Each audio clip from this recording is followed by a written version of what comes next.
Hello all you fine wrestling fans and welcome to WSR. I am Chris Hungsworth.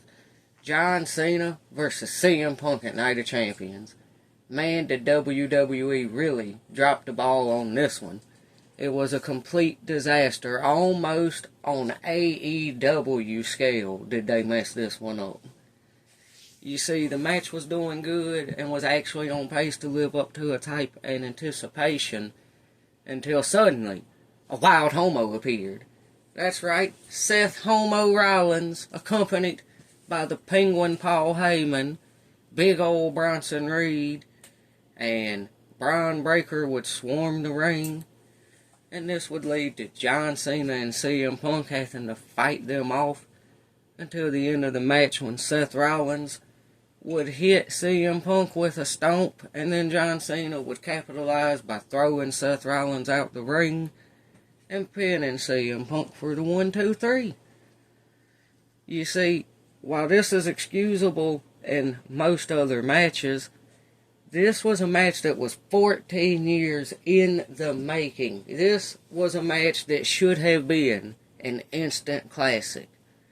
But instead, Triple H, as he's done in 70% of his pay-per-view finishes, chose to go to interference once again.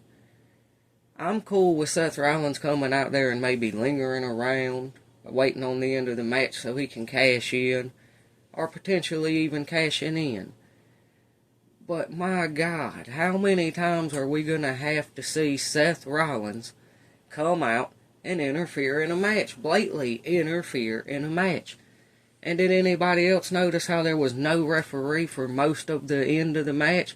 But as soon as John Cena threw Seth Rollins over the rope after he gave CM Punk a stomp, a referee was just magically there for the 1, 2, 3 right away. I mean, I'm serious.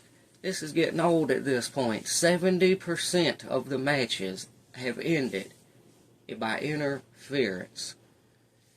It's just plumb ridiculous at this point. They have a problem almost as big as AEW's right now. Triple H, what are you doing? You really shit the bed on one of the most important matches of the year. And I'm just going to say John Cena and CM Punk better have another match. Because if that's the last match they ever have against each other, my God, Triple H might be en route to be considered one of the worst bookers of all time if that's the case. And I'd also like to point out how Michael Cole mentioned John Cena's a lot like Ric Flair right now with the cheating. And that's not true. Ric Flair would up front tell you he is going to cheat in the match if he gets a chance. Whereas John Cena's just taking opportunity after opportunity to cheat on the fly and improvise. You can't really get mad at Ric Flair or Eddie Guerrero, people like that, when they would openly tell you they're going to cheat and do whatever it takes to win the match. But John Cena, he's supposed to be better than that. And I'll give him credit, in this match he actually opted not to hit CM Punk with the title.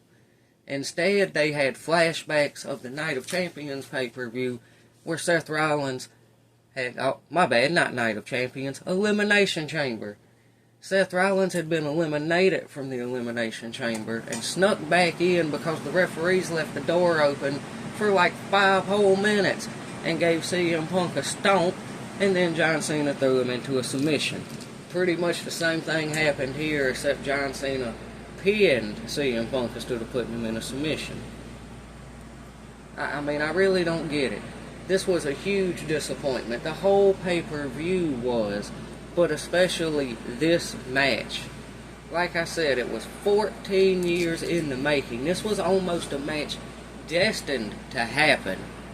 And if this is the end of John Cena versus CM Punk, Triple H and WWE's booking will be responsible for dropping the ball on one of the biggest, most drawn-out angles of all time. So let's just hope they will have another match. But anyway, I'm done ranting for now. If you agree with me, comment down below. If you disagree, comment down below. As always, we appreciate you listening to this, and be on the lookout for more WSR Wrestling in the future.